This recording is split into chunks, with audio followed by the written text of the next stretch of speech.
Épisode 3.4. Insérer une table des matières automatique dans Word. Alors, pourquoi est-ce que vous devez absolument intégrer une table des matières automatique dans Word? Eh bien, c'est très simple. Ça va vous faire gagner un temps énorme, surtout à la fin, lorsque vous allez remanier votre mémoire, vous allez avoir les corrections à faire. Votre directeur de mémoire va par exemple vous suggérer de changer de place certains paragraphes ou certaines parties, etc. Et donc, toutes les modifications que vous allez faire sur votre mémoire, eh bien, elles vont avoir un retentissement sur la table des matières, que ce soit au niveau des titres. Si vous changez les titres, eh bien, la table des matières va devoir également être modifiée. Et également, si votre titre apparaît sur une autre page qu'auparavant. Donc, la table des matières va vous permettre de gagner énormément de temps. Donc, prenez le temps de regarder cette petite vidéo et d'intégrer votre table des matières. Vous allez voir, vous pouvez les mettre à jour très facilement au fur et à mesure que vous allez avancer dans votre mémoire. Alors, c'est quoi en fait une table des matières automatique dans Word? En fait, il y a deux parties. La première partie, c'est vos titres qui sont dans votre texte. Ce sont ce qu'on appelle des entrées. Donc, vous devez indiquer à chaque fois que vous avez un titre, vous devez indiquer à Word que c'est bien un titre et que ce n'est pas un texte de paragraphe normal. Et donc, lorsque vous aurez indiqué dans tout votre texte là où il y a des titres, eh bien Word va à la fin aller regarder et partout où il va trouver ah tiens, ça c'est un titre 1, ça c'est un titre de niveau 2, ça c'est un titre de niveau 3, eh bien il va aller les copier et les consigner dans la table des matières à l'endroit où vous lui aurez indiqué. Donc, je vais vous montrer tout de suite après comment faire concrètement. Donc rappelez-vous, il y a deux parties. Une première partie, c'est les entrées que vous devez indiquer dans votre texte. Entrée, ça c'est un titre 1, titre 2, titre 3, etc. Et puis ensuite, générer la table des matières, en général au début du mémoire. Alors concrètement, comment on va insérer une table des matières automatique dans Word? Eh bien, c'est ce que je vais vous montrer maintenant. Donc je vais aller sur ici un document Word que j'ai préparé. Donc, par exemple, ici, c'est l'endroit où je veux intégrer ma table des matières automatique. Alors, avant de l'intégrer, il va falloir, donc, comme je vous l'ai dit, que je dise à Word où sont les entrées de ma table.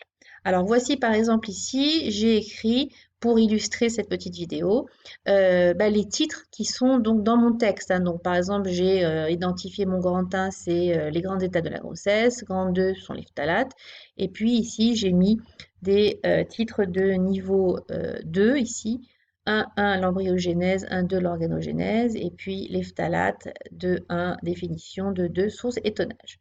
Ça, c'est vraiment un exemple. Alors, je vais maintenant expliquer, dire à Word que ça, c'est pas du texte normal. Vous voyez ici, quand on regarde dans la barre des styles, vous voyez qu'il apparaît en normal, c'est-à-dire Calibri 11. Voilà. En fait, moi, je vais lui dire que c'est un titre. Donc ici, je vais sélectionner le titre, là, enfin cette portion de phrase là, et je vais lui dire que c'est un titre de niveau 1 que j'aurais modifié, que j'aurais défini au préalable. Donc je clique, vous voyez, il me le met directement. Et ici, la partie 2, c'est également un titre de niveau 1. Donc il me le met en bleu. Alors quand on regarde, c'est Arial 16 et gras. Alors ici, si vous cliquez avec le clic droit, eh bien, vous pouvez modifier votre style. Donc, par exemple, ici, on voit bien donc qu'on est sur de l'Arial 16 avec un certain bleu. C'est aligné à droite. Et ici, en général, moi, je dis d'ajouter à la galerie des styles et de mettre à jour automatiquement, ainsi que de l'ajouter dans tous les nouveaux documents basés sur ce modèle. Voilà, le reste, bon, vous pourriez également choisir des éléments au niveau du format.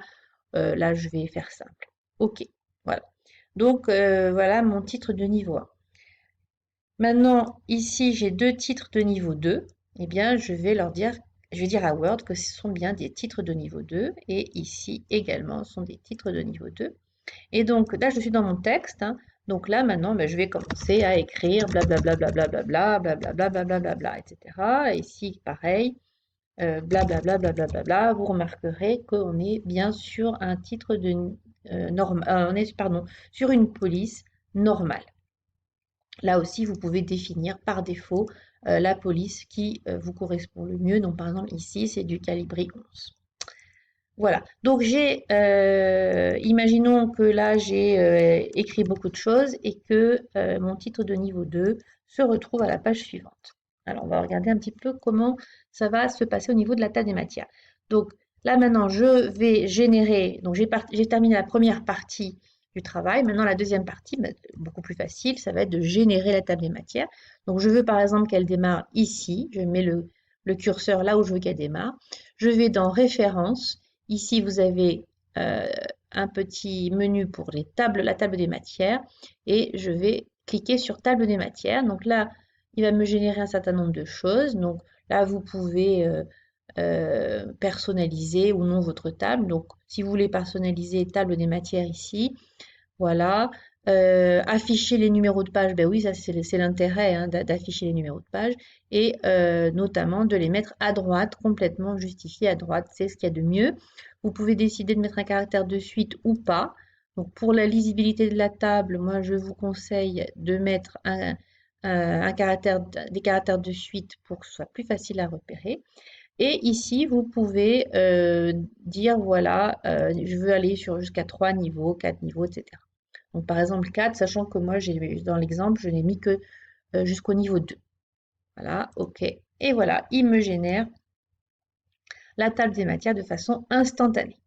Alors, vous avez peut-être remarqué que alors, si on regarde la police, ben, en fait, c'est du Calibri Light 12. Là, c'était des majuscules. Et moi, ici, j'avais mis du Arial 16 et en minuscule. Donc, il n'a pas repris tout à fait ce que je lui ai demandé.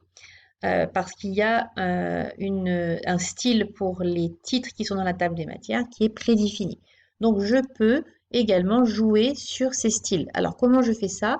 Donc, je vous invite à aller regarder dans ce menu ici, donc consacré au style. Vous avez ici une petite flèche en bas à droite. Voilà. Vous ouvrez ça et vous allez lui donner maintenant des instructions pour les titres de la table des matières. Donc, ici, vous pouvez la modifier, d'accord? Donc, je vais modifier et je vais dire que je veux de l'Arial gras et en 16 et je ne veux pas de majuscules. Donc ici, vous pouvez jouer sur la police. Voilà, décocher ici majuscule et OK. Voilà, OK. Et voilà, vous voyez, il me modifie automatiquement et il reprend ce que j'avais programmé dans le texte, hein, la police dans le texte. Alors, on va faire la même chose pour les titres de niveau 2. Alors, attention, on est bien sur la table des matières, hein, donc il faut aller chercher TM. Voilà. Titre de niveau 2, je vais le modifier. Et alors, je me souviens plus. Je vais lui dire que c'est basé sur les titres 2. Je pense que ça devrait être bon comme ça. Si je vais retourner là. Ah, je suis en Calibri Light 13. Donc, je peux lui dire effectivement TM2. Je suis en Calibri Light. Et voilà, il faut juste grossir un petit peu pour que ça soit plus agréable à lire. Et voilà. Donc, vous avez ici généré votre table des matières et vous voyez que on peut donc avoir ici la pagination. Les phtalates, je les avais bien mis en page suivante, hein, donc on est bien sur la page 3. Alors, par exemple, ici, vous vous rendez compte qu'il y a une petite faute, hein, j'ai fait exprès de mettre une petite faute d'orthographe ici, et puis, en fait, je me rends compte que ici, c'est pas tout à fait le bon titre. Alors, comment je fais? Eh bien, alors, j'appuie sur CTRL, et vous voyez, il y a une petite main qui apparaît et je clique sur la page 3. Normalement, il va m'amener directement là où il est allé chercher l'entrée. Et je vais corriger ici, je vais mettre définition. Et puis, je me rends compte que finalement, il manquait source, utilisation et tonnage. Voilà, je modifie un petit peu mon titre dans le texte. Je vais repartir, regarder ma table des matières. Et regardez ici, avec le clic droit, mettre à jour les champs. Mettre à jour les numéros de page uniquement, ben non, puisque moi j'ai changé des titres, donc je vais mettre à jour toute la table. OK. Et voilà, regardez, il a corrigé la petite faute de frappe et il a rajouté, donc il a pris en compte la modification de mon titre. Donc voilà comment vous pouvez très facilement générer une jolie table des matières. Donc le plus important, c'est de donner les entrées, d'indiquer les entrées au fur et à mesure que vous écrivez votre mémoire ou votre thèse, et ce sera un jeu d'enfant. Voilà, donc je vous propose maintenant, ben, à vous, faites un petit exercice à partir de 3 ou 4 titres et définissez comment vous voulez que vos titres soient, quelle est la forme de vos titres, le format. Vous avez également ici les titres de la table des matières qui sont, bah, là vous avez vu, je les ai programmés de la même façon. Alors oui, je voulais vous dire ici, vous ne les avez pas automatiquement, il faut les faire apparaître, hein. Moi, je les ai fait apparaître. Comment est-ce qu'on fait ça? Mais en fait, vous allez dans appliquer les styles. Non, pardon, c'est pas dans appliquer les styles, c'est dans, voilà, ici. Vous cliquez sur gérer les styles et il y a toute une série de styles qui sont déjà préenregistrés dans votre traitement de texte, hein. Donc, importer, exporter. Et voilà, là, vous lui dites, bah, je veux donc que, par exemple, ici, j'ai titre de niveau 1, titre de niveau 2. Bah, je voudrais également rajouter pour les tables de matière un titre de niveau 5 copier. Et voilà, normalement, il vous l'a rajouté ici. Voilà, donc vous pouvez également donc sélectionner les différents types de styles que vous voulez faire apparaître, ceux que vous utilisez le plus souvent. Voilà, j'espère que cette vidéo vous a aidé et donc vraiment, vraiment, je vous encourage à faire votre table des matières automatique. Vous me remercierez à la fin. Au revoir, à bientôt.